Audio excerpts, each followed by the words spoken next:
Good morning, good morning, good morning. Welcome back to my channel. If this video is helpful for you in any way, make sure that you're hitting the like button and subscribing to the channel.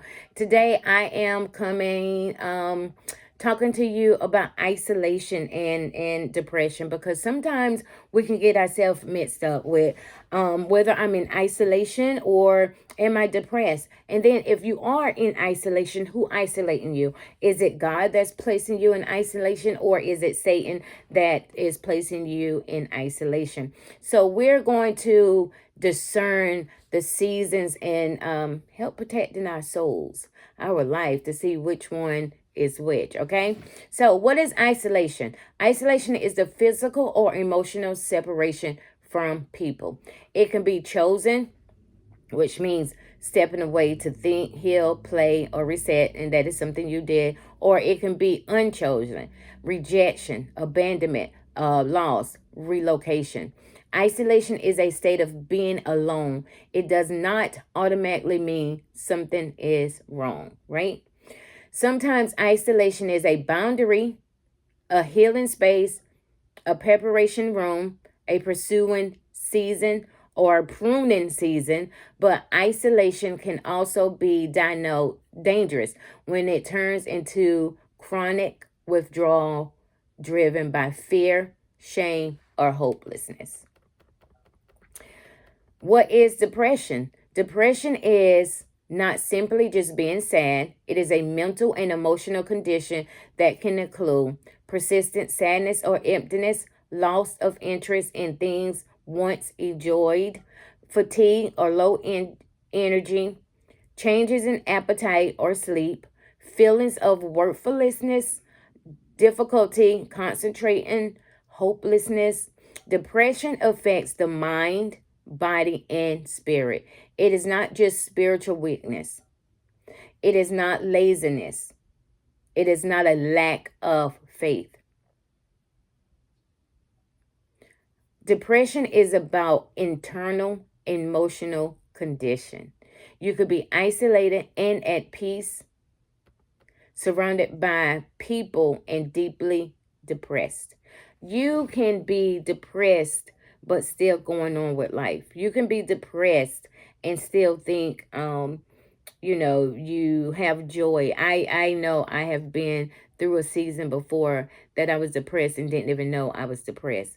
What led me to do this isolation and the difference, because me and my friend was talking about it last week, and I was just saying how some people don't discern the difference between isolation and depression. Because if I'm going to God about being depressed and actually he's placed me in an isolation season, I'm pretty much praying a vain prayer.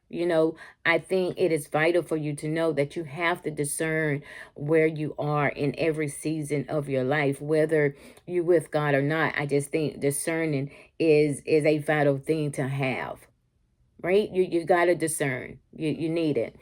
Okay, so let's talk about how are they similar. Isolation and depression can look similar because both may involve pulling away from people, reduced communication, low energy, quietness, and spending more time alone.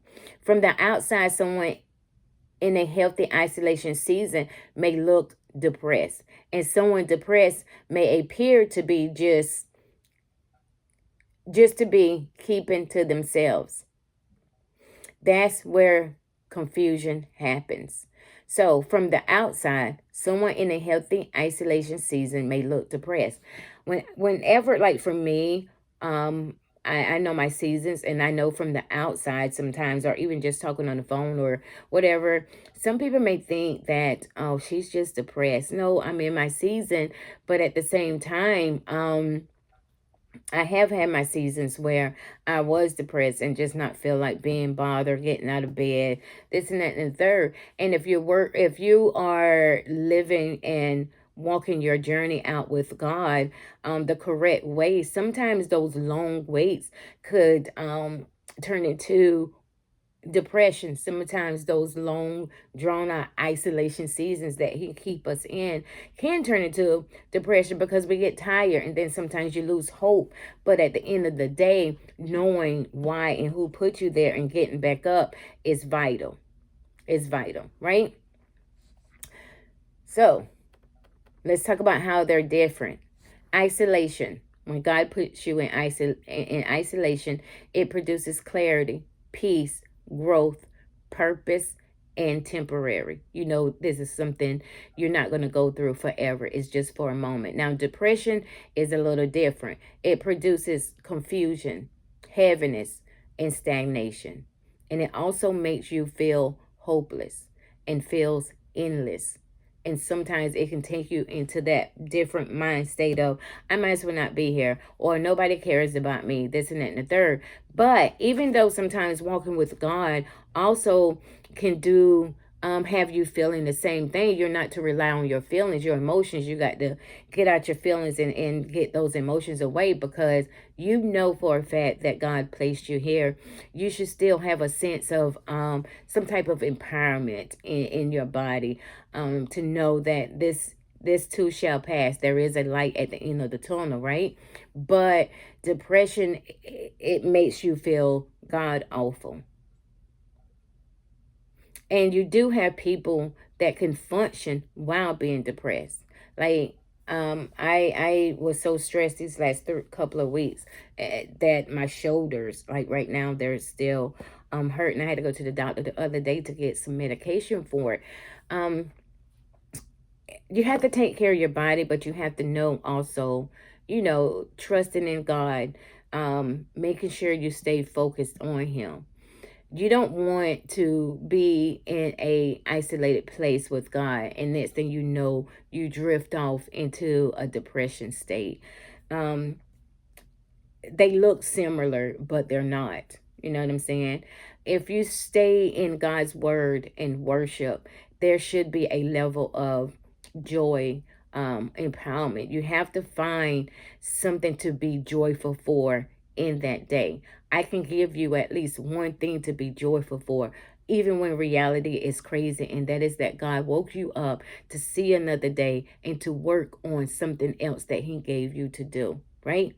So when you're in isolation, you're searching God out. You're doing the things that God called you to do, even if you don't know how to do it. It will keep you on your knees and praying. And sometimes you would get up and you would feel empowered, motivated. You know that God's hands is on you. Depression sometimes is a lot harder to get out. You actually need somebody sometimes to help you to get out that bed. Give me a reason why I need to get out the bed, right? God-led isolation may feel stretching, but it will not crush your identity. Depression feels like your identity is fading. That is the difference. You just lay there and feel like, what am I doing? What do I need to do? How do I do this? How do I get out of the bed? First of all, people love, when they're depressed, they love darkness. Just close the blinds, just this, just that. You can pretty much tell when a person is kind of like depressed. But like I said, I have been depressed and didn't even know I was depressed. Okay, so let's talk about when God places somebody in isolation. God sometimes places us in isolation for reasons that's going to benefit us, and also it benefits Him for His kingdom, the people that we're going to draw in as our assignment, and just living period. Like, just living period. You're going to go through a season of some things with God. So sometimes God isolates us to protect us. He removes you before something destroys you. He prepares us. He develops us privately before displaying us in public. He prunes us. He removes relationships, distractions, or habits that hinder growth, right? Deepen intimacy, and that's where you're spending your time, right? Isolation removes noise so He can train you to hear Him clearly. Isolation removes noise so you can hear Him clearly. But he sometimes have to put us in isolation so he can train us how to hear his voice. Okay? Isolation with God is not punishment. It's always going to be positioning. When the enemy uses isolation, this is what the enemy does when he uses isolation. That's why it is vital for you to know the difference and to discern the season that you're in or where you are. Satan also uses isolation, but for the opposite reasons. His goal is to disconnect you from wise counsel, separate you from community, magnify lies in your mind, increase shame, make you believe you are alone. God isolates to speak. God isolates us to speak. But Satan isolates us to silence. Right? Satan wants to silence you and I so we won't be able to share our testimony and the things that God's has done in our life or reaching people. He plants thoughts in your head so that you won't go out and do what you need to do. You can't encourage nobody. You can't teach nobody. That is what Satan tries to do. Satan also tries to make you feel as though you're the victim all the time. He wants you to be shamed. He wants you to never overcome the things that you overcome. But God wants you to speak those things that he's doing in your life as a witness, as a testimony, so that somebody else can hear your testimony and may be saved or come to Christ just by off of the things that you went through, right? So what I said is God isolates us to speak, right? The enemy isolates us to silence us. God isolates us to build. The enemy isolates to break. That itself allows you to know where you are.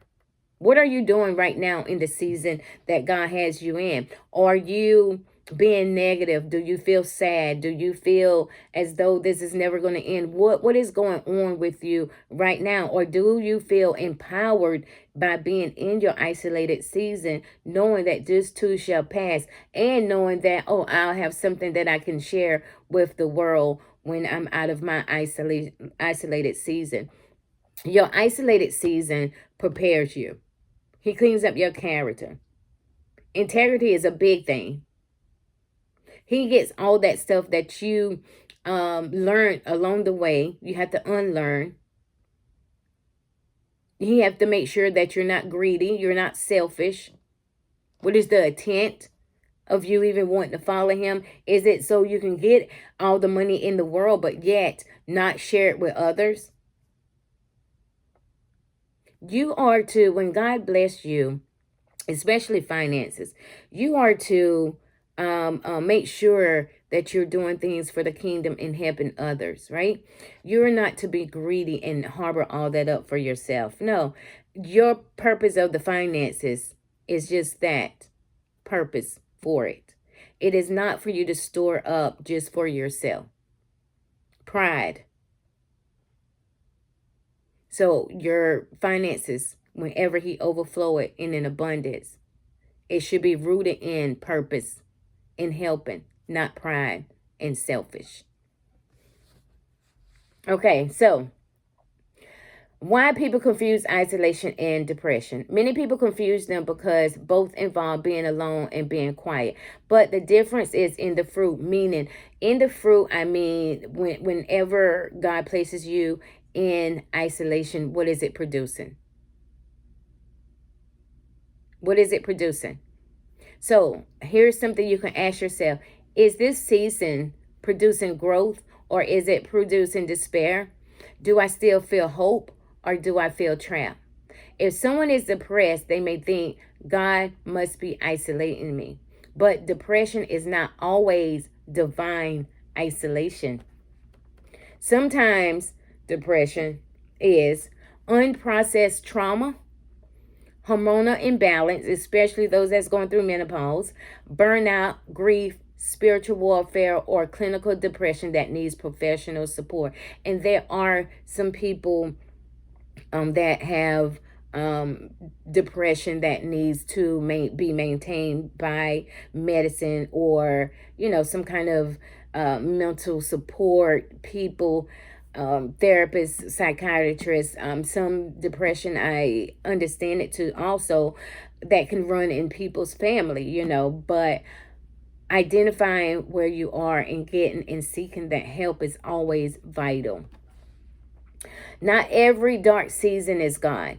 Some of it could be Satan or depression. But not every quiet season is depression, because God also places you in isolation and tells you to get in a quiet space, or a quiet place. And the reason being is, whenever you come out of hiding, He's already perfecting those things that He needs to perfect in you in the quiet place. Right? So discernment is necessary. Now, I'm going to give you an example out the Bible, and I love this guy.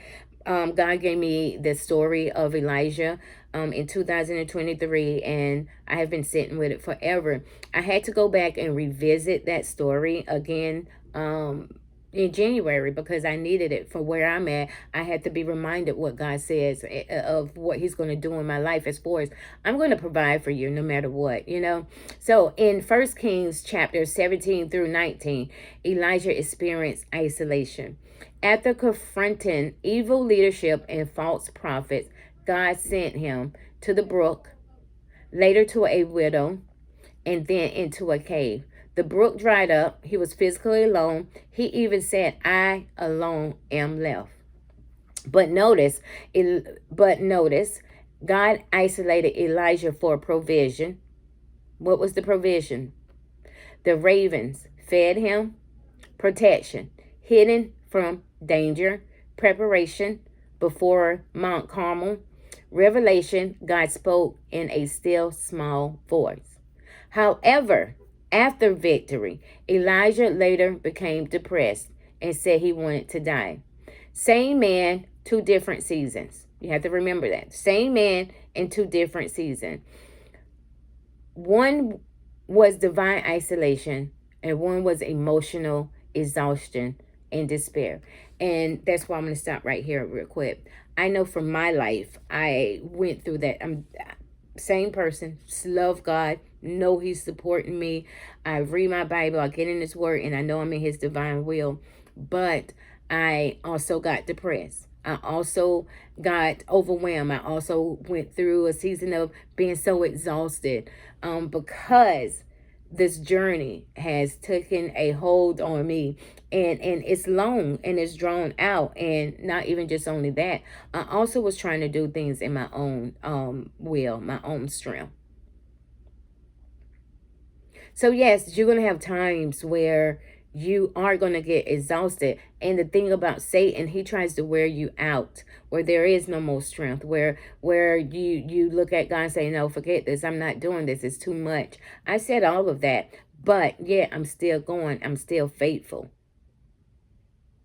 And Elijah went through the same thing. He got tired. Okay, so, and what did God do? He let Elijah sleep. He fed him. He spoke gently. He reassigned him. He reminded him he was not alone. And what does this show? Isolation may be spiritual positioning. Depression requires restoration. How to discern what season you're in. Ask yourself, do I still desire connection but lack energy? If so, that's possible depression. Am I being drawn towards inward for clarity and growth? Am I drawn inward for clarity and growth? Now that is possibly your isolated God divine season. Is my alone time strengthening me or draining me? Do I feel God near or do I feel abandoned? Heavy isolation produces revelation. Depression produces suffocation. So what are you producing right now in your isolated season? If you're isolated, are you isolated because God put you there? Or are you isolated because Satan put you there, want you away from people, especially people that say about church hurt, I'm never going back to a church again. I don't even care about community, this and that. And the third, that's not from God at all. That's not from God. Satan loves when you say, oh, I'm not going back to church again. That one church may have left a bad taste in your mouth, but you are to go and ask God, what church should I attend and go and learn that you want to be planted in? Because that's what Satan wants you to do. He wants you to never go back to church, never have community. Community is the key. Community is the key. Okay. If someone is clinically depressed, prayer is powerful, but so is therapy, rest, nutrition, and medical care. God uses counselor, doctors, medication, and community in order to make you feel better, in order to help you to get up. Now, I understand that some people think, okay, I don't need those things. And that may be what you feel. But those doctors and therapists and counselors and coaches are here for a reason, to help you to get up. The medication that you're taking, they gave it to you for a reason. So you can be a better you. A better you. Faith and help are not enemies. So faith, you can have faith in God and still go to the doctor. That is not your enemy. That is not your enemy. Isolation is not always rejection. Depression is not always spiritual failure. Sometimes guys hide you. Sometimes you are hurting. Sometimes you need rest. Sometimes you need help. Discern the difference, because God isolates to refine. The enemy isolates to confine. And depression requires compassion, always. Not judgment. Not judgment. Depression requires compassion. So when you find somebody that is depressed, you are to help that person with compassion and not judgment. Oh, just get up. You just this and that and the third. No, you are to handle that person gentle. Because we don't know what happened that may have led them into the headspace that they're in. And for a person that is extremely depressed, you can go from extremely depressed to suicidal in 2.5 seconds. So discerning the people around you, discerning even you being aware of yourself, it is important and it's vital.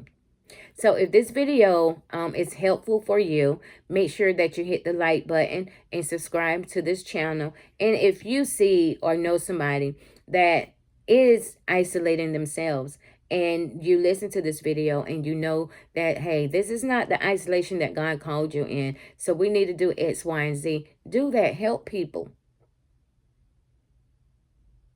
I know that the saying said, hurt people, which is true. But helping people, if you're helping, you may help somebody else. Helpful people help people. So until next time, make sure you like the channel. And well, you hit the like button and subscribe to the channel. Until next time, have a good one.